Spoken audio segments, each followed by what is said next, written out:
Halo teman-teman semua, apa kabar? Pada kesempatan kali ini, saya akan membawakan materi tentang manajemen pemasaran. Apa yang terlintas di benak teman-teman ketika mendengar pemasaran atau marketing? Mungkin saya memulai mata kuliah ini dengan sedikit cerita. Pasti teman-teman juga tahu siapa tokoh ini. Ya, beliau adalah founder Gojek yang sekarang menjabat sebagai Mendikbud. Tapi bukan itu yang menarik. Yang ingin saya ceritakan adalah bagaimana kemudian Nadiem Makarim mendirikan Gojek. Jadi Nadiem Makarim ini senang sekali menggunakan ojek pada waktu itu untuk mobilitasnya karena menurutnya itu lebih efisien. Dari obrolan itu kemudian beliau merasa bahwa tukang ojek ini ketika tidak mendapatkan orderan, mereka menghabiskan waktunya hanya di pangkalan. Begitupun dengan tingkat kenyamanan dan keamanan penumpang juga masih sangat rendah gitu.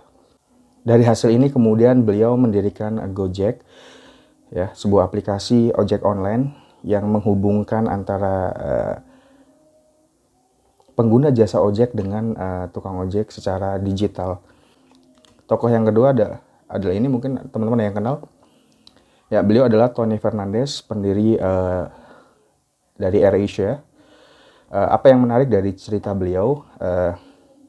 Latar belakang beliau mendirikan AirAsia adalah karena beliau merasa bahwa sulit sekali pulang kampung pada waktu itu. Waktu itu beliau di London, untuk pulang ke Kuala Lumpur, harga tiket pesawat sangat mahal pada waktu itu. Sehingga beliau bermimpi untuk membuat maskapai dengan tarif yang terjangkau. Maka didirikanlah AirAsia, salah satu maskapai penerbangan di kawasan regional dengan tarif yang cukup terjangkau. Dari dua cerita tokoh di atas, benang merahnya adalah mereka membuat inovasi, membuat bisnis itu berangkat dari kebutuhan. Lalu pertanyaan, apa itu marketing?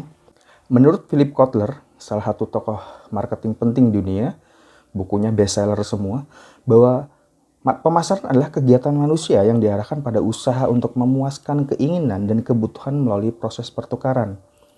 Jadi yang bisa digarisbawahi dari definisi Kotler adalah adanya keinginan atau wants dan kebutuhan atau needs manusia. Sedangkan W.J. Stanton menyatakan bahwa pemasaran adalah sistem keseluruhan dari kegiatan usaha yang ditujukan untuk merencanakan produk apa yang akan diproduksi yang relevan dengan kebutuhan dan keinginan dari market. Kemudian menentukan harga, kira-kira harga yang relevan dengan market itu berapa agar tidak terlalu mahal atau tidak terlalu tinggi dan tidak terlalu rendah. Kemudian mempromosikan, mendistribusikan hingga kemudian terjadi transaksi atau pertukaran atau penjualan di sana. Sehingga kepuasan konsumen, kepuasan customer bisa dicapai. Lalu pertanyaannya, apa sih yang dipasarkan? Mungkin teman-teman selama ini berpikir ketika berbicara tentang pemasaran, marketing, produk yang dijual ya barang dan jasa gitu. Menurut pelaku pemasaran bahwa ada 10 entitas setidaknya bisa dipasarkan. Yang pertama jelas barang, ya, barang-barang fisik seperti mobil, televisi, mesin, alat elektronik dan sebagainya. Kemudian jasa, ya, apa yang bisa ditawarkan oleh jasa seperti jasa perhotelan, ya, kemudian pengacara, insinyur dan sebagainya. Kemudian acara ini juga sebagai produk untuk bisa dipasarkan. Contohnya apa?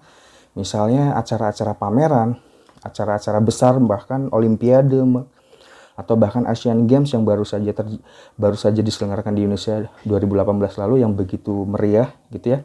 Dan perlu teman-teman ketahui, itu sudah direncanakan oleh panitia pada waktu itu jauh-jauh sebelum hari H. Bagaimana mengorganize, merencanakan, dan hingga acara terlaksana dengan sukses.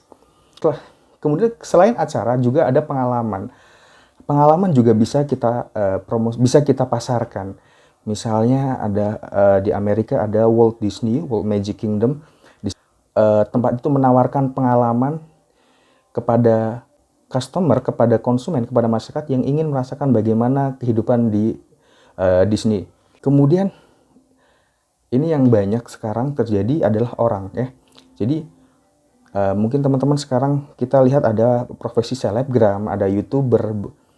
Kemudian selanjutnya ada tempat ya, seperti misalnya tempat-tempat wisata kayak di Bali atau Pattaya di Thailand. Entitas yang bisa dipastikan selanjutnya adalah properti ya. Properti adalah hak kepemilikan tak berwujud ya. Ya, properti adalah hak kepemilikan yang bisa dibeli dan dijual haknya, dan pertukaran ini membutuhkan juga pemasaran. Kemudian selanjutnya ada organisasi, misalnya partai politik gitu ya.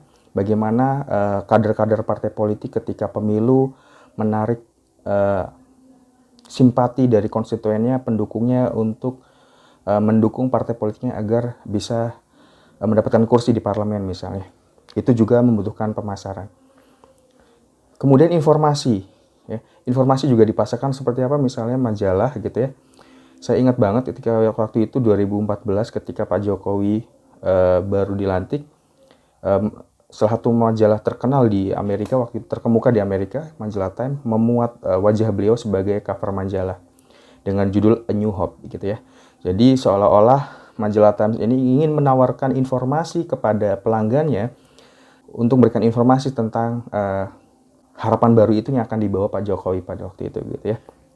Dan yang terakhir adalah ide gitu. Sebenarnya kapan sih manusia itu mulai melakukan pemasaran?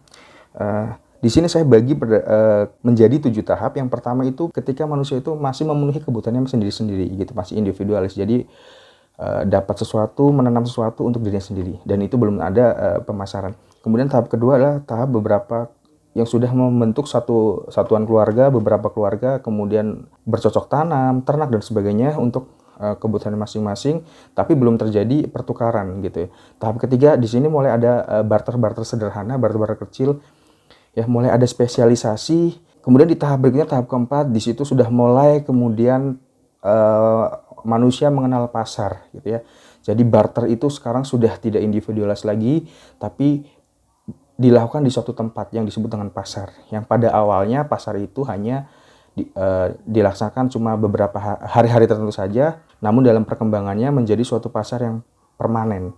Di tahap berikutnya, kemudian untuk memudahkan barter, pertukaran, akhirnya diciptakan uang, ya, karena ketika barter barang dengan A dengan barang B, ini menimbulkan masalah, apakah barang A dan barang B itu ketika ditukar itu fair, gitu ya, secara nilai, makanya kemudian diciptakan uang. Tahap berikutnya, tahap keenam, manusia mulai memproduksi produksi secara massal. Dan tahap terakhir di masyarakat modern, ya masyarakat kita sekarang ini, ya di era kita sekarang ini, di mana sudah banyak masyarakat yang memiliki uang di atas kebutuhan pokoknya, sehingga mereka merupakan pasar potensial bagi barang dan jasa yang dapat memenuhi kebutuhan psikologis dan sosial. Oleh karenanya, di sini para produsen lebih banyak memberikan perhatian pada perbedaan keinginan atau spesialisasi segmen-segmen pasar dengan melalui riset pemasaran. Selanjutnya kita bahas tentang manajemen pemasaran. Masih menurut Kotler bahwa manajemen pemasaran itu adalah analisis perencanaan. Merencanakan melalui riset hasil analisis tentang pasar, kebutuhan dan keinginan pasar, yang kemudian itu dijadikan dasar untuk menciptakan suatu produk atau jasa yang kemudian diimplementasikan dalam suatu program yang dirancang untuk menghasilkan pertukaran atau penjualan yang diinginkan dengan sasaran untuk tujuan mencapai tujuan organisasi. Jadi bisa dikatakan menurut Kotler bahwa manajemen pemasaran adalah tugas penting dan kreatif untuk memberikan kepuasan konsumen dan dengan demikian menghasilkan laba melalui permintaan konsumen. Selanjutnya, untuk apa sih manajemen pemasaran itu? Yang pertama adalah untuk menciptakan permintaan atau demand dengan melalui berbagai cara, dengan membuat cara terencana untuk mengetahui preferensi atau kecenderungan dan selera konsumen terhadap barang atau jasa yang diproduksi untuk memenuhi kebutuhan pelanggan. Yang kedua adalah kepuasan pelanggan. Jadi organisasi atau perusahaan harus mempelajari permintaan pelanggan sebelum menawarkan barang atau jasa apapun kepada mereka. Karena pemasaran modern berorientasi pada pelanggan, dimulai dan diakhiri dengan pelanggan. Yang ketiga tentu saja market share atau pangsa pasar. Setiap bisnis pasti bertujuan untuk meningkatkan pangsa pasarnya, yaitu rasio penjualannya terhadap total penjualan dalam perekonomian. Misalnya Pepsi dengan Coca-Cola, atau misalnya Honda dengan Yamaha. Mereka saling bersaing untuk meningkatkan pangsa pasar mereka gitu. Yang keempat tentu saja dalam rangka peningkatan laba atau keuntungan. Yang kelima adalah menciptakan produk yang baik di mata publik. Jika perusahaan atau organisasi menciptakan produk atau menyediakan produk-produk yang berkualitas kepada pelanggan dengan harga yang wajar, tentunya akan mendapatkan citra yang baik pada pelanggan. Kemudian selanjutnya adalah menciptakan pelanggan baru. Bisnis didirikan untuk menjual produk atau layanan kepada pelanggan. Oleh karena itu, pelanggan adalah dasar dari sebuah bisnis. Pelangganlah yang memberikan pendapatan kepada bisnis dan menentukan apa yang akan dijual oleh perusahaan. Menciptakan pelanggan baru berarti mengeksploitasi dan mengidentifikasi kebutuhan pelanggan secara lebih luas. Jika suatu perusahaan ingin berkembang dan bertahan dalam bisnis, menciptakan pelanggan baru adalah hal yang sangat krusial. Anda harus menganalisis dan memahami keinginan mereka.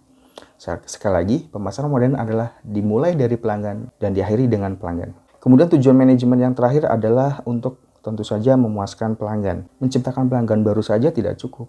Bisnis atau organisasi harus mengembangkan dan mendistribusikan produk dan layanan yang memenuhi ekspektasi pelanggan untuk memberikan kepuasan kepada mereka. Kemudian selanjutnya, teman-teman bisa lihat di slide.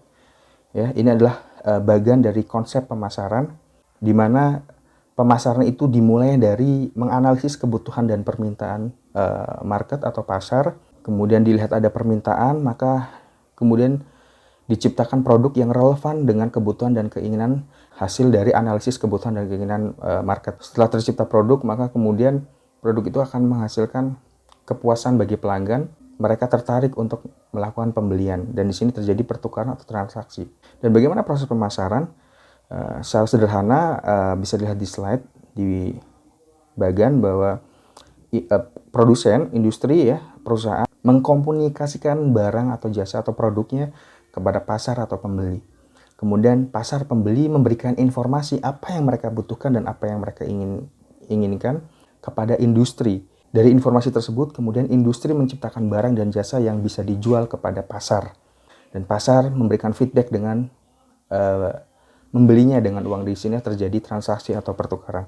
Ini yang penting juga buat teman-teman ketahui. Jadi mendengar marketing yang terlintas mungkin adalah tentang seberapa banyak menjual. Marketing itu tidak melulu soal penjualan. Penjualan hanya ujung dari proses marketing. Bisa dilihat di slide bahwa perbedaan antara penjualan dan pemasaran. Kalau penjualan itu dimulai dari pabrik akan memproduksi apa. Tidak ada dasar untuk produksi apa, tidak ada pendekatan terhadap pelanggan, konsumen, menganalisis kebutuhan dan keinginan mereka. Tapi beda dengan marketing, menurut Kotler bahwa marketing itu selalu dimulai dari target market atau pasar sasaran. Kira-kira pasar mana yang akan dibidik, karakternya seperti apa, usia berapa, laki-laki atau perempuan, kita akan mengetahui apa yang mereka butuhkan. Dari dasar itu kemudian diciptakan suatu produk atau jasa yang bisa ditawarkan kepada mereka. Pemasaran telah bergeser nih dari sekedar distribusi dan penjualan, sekarang menjadi filsafat yang bulat untuk mengaitkan organisasi tersebut dengan pasar atau pelanggannya. Baik teman-teman, itu saja yang bisa saya sampaikan terkait manajemen pemasaran. Mudah-mudahan apa yang saya sampaikan memberikan pencerahan kepada teman-teman. Terima kasih atas perhatiannya. Sampai jumpa.